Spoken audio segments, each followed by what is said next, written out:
and she confessed that she had always had feelings for me. However, she knew I only had eyes for Amelie and didn't want to interfere with my love for her sister.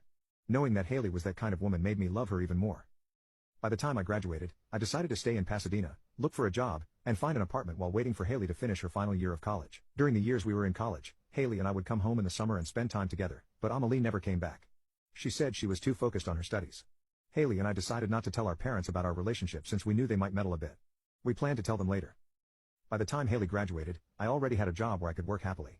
Since Haley had studied the same as I did, she could join the same company as me, but in another department.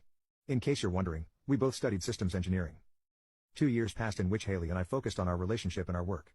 I had prepared a surprise for Haley. I wanted to propose to her in front of our families. So, I took 2 days off work to go to my parents' house, where both our families would gather for the weekend.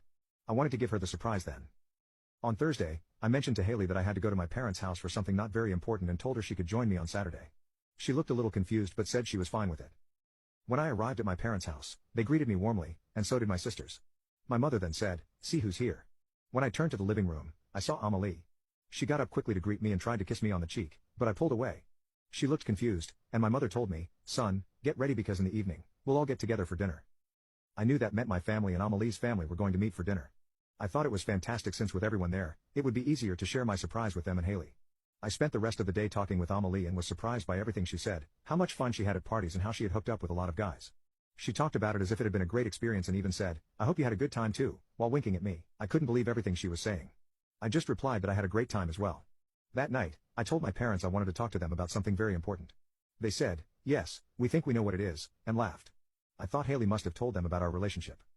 When we were at dinner, with Amelie's parents on one side and mine on the other, I tried to get everyone's attention. I wanted to say something important, and Amelie's mother and mine turned to look at me and smiled, which made me a bit nervous. But before I could say anything, Amelie spoke up and said, "Don't worry, Victor, I'll say it." She then turned to look at me and said, "Victor, yes, I accept to be your girlfriend." When I heard that, I couldn't help but be speechless.